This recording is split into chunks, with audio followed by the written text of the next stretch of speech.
Hello and welcome back to another exciting week of Model Horse Judging Clinic. This week was an interesting one for me to do research on. I chose the class of original finish plastic Breyer Mustangs. So the average shower likely considers this just a catch-all kind of stock class, but y'all are better than the average shower, right? Because you're watching these videos. So, I have spent the last 3 hours researching original finished plastic Mustangs and breeds to be able to find horses and breed assignments for these classes. I started first with the NAMSA breed list, which shows American Mustangs go in the stock category. Then I researched many shows across the country. Most of them do get thrown into stock and are called out as a specialty Mustang class. So then I started to research types of Mustangs. Overall, the Mustangs are descended from Spanish horses as well as escaped ranch horses. They are considered as a general group well proportioned with a long sloping shoulder and a short back. The most important characteristics are straight and sound legs with round and large and dense hooves. They are generally small, 14 to 15 hands high. But there are many, many different subgroups of American Mustangs, which do not include other American stock breeds. So a few general groups that I started to research were the Pryor Mountain Mustangs, the Kigers, the Black Hills, Spanish, Choctaw, Sulphur, and Kiger subgroups.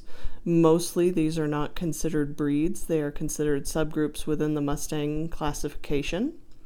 And each one has a specific type and reason for those horses in that subgroup.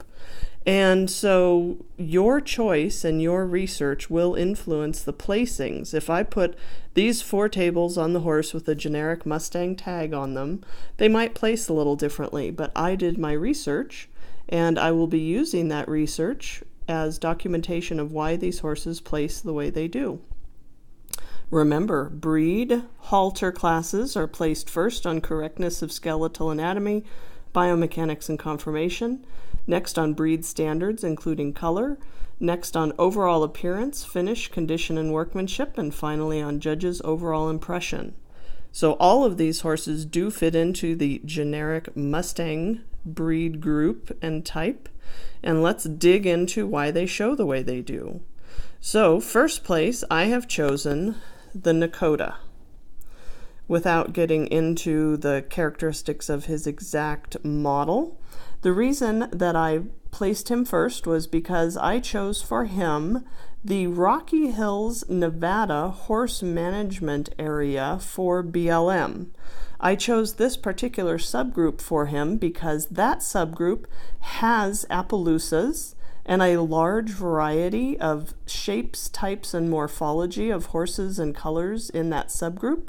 They're a bit larger than many other Mustang types, and so his color and his overall type fit that subgroup. If you put an Appaloosa Mustang on the table with nothing other than Mustang as the breed type, he might not show well because Mustangs tend to be solid colors, more primitive colors with primitive markings.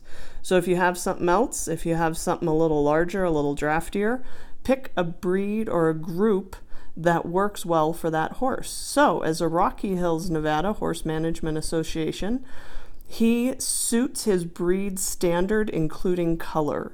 He also has excellent anatomy. He has a well-proportioned body with a long sloping shoulder. He's very muscular with a deep girth, short back, long underline. I love his hooves. And he just has a few minor characteristics. His tail, in my opinion, is set a little low. His whole back end isn't tied in as well as some of the other horses. But overall, he exhibits the best conformation and breed standard of the horses in this group. My second place horse is the classic Mustang Stallion.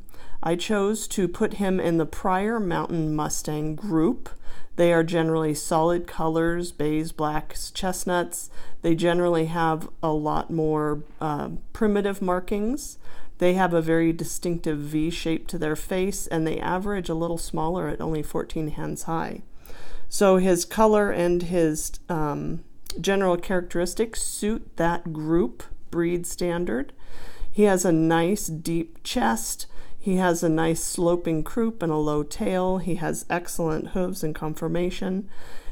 For his breed standard, he's a little coarse head with large ears. He doesn't quite suit that V-shaped, wide through the eyes, narrow through the muscle breed shape, which is a deep detriment to him. He also stands back just a bit on his front end, but then again, those are also fairly minor. So these two first and second place horses are pretty strong conformation and breed standards. They could swap depending on the actual horses and, as I said, the documentation that you provide with them. My third place horse is the Breyer Fighting Stallion. I chose to pedigree him. Now, white is not a common color in Mustangs. So again, if you put up a white horse in the Mustang class, you better back up where he came from. In this case, I chose the Adobe Town, Wyoming horse management area. They have a lot of stray ranch horses in their breed, or in their group, excuse me. And they also have a lot of white and gray horses and a lot of white and gray stallions. So he suits that breed standard and group standard, including color. His failings will be in the correctness of anatomy and biomechanics. He is balanced and athletic. He is deep through his heart girth. He has a short back with a longer croup. However, he has very steep hooves. He's coarse-headed, thick-necked, and he's very plain, particularly in the rear. He just doesn't have the anatomy and biomechanics of the first two horses.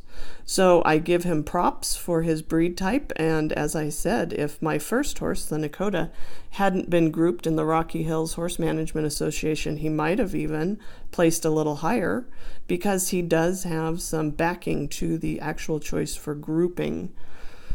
My fourth place horse is the Breyer Indian Pony. She, again, I pedigreed as a Pryor Mountain horse.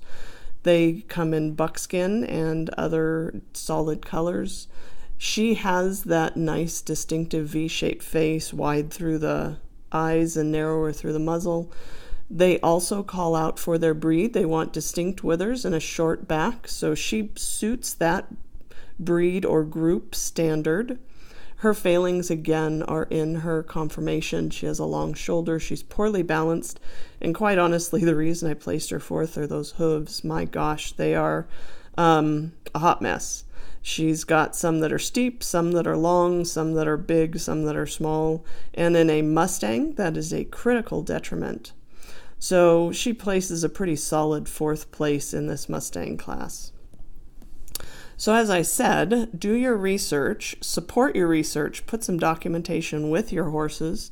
For this particular group of horses, determining and putting up some documentation as to why you chose the group of Mustang will help your horses place much better and above the average, quote-unquote, generic American Mustang. So that is how this class of original finish plastic Breyer Mustangs will place. I hope you enjoyed that, and please leave any more ideas, suggestions, and comments below. I enjoy reading them, and I will do my best to answer as many of them as possible. Join me next week, and we'll see how these guys fare in their collectability class. Thank you.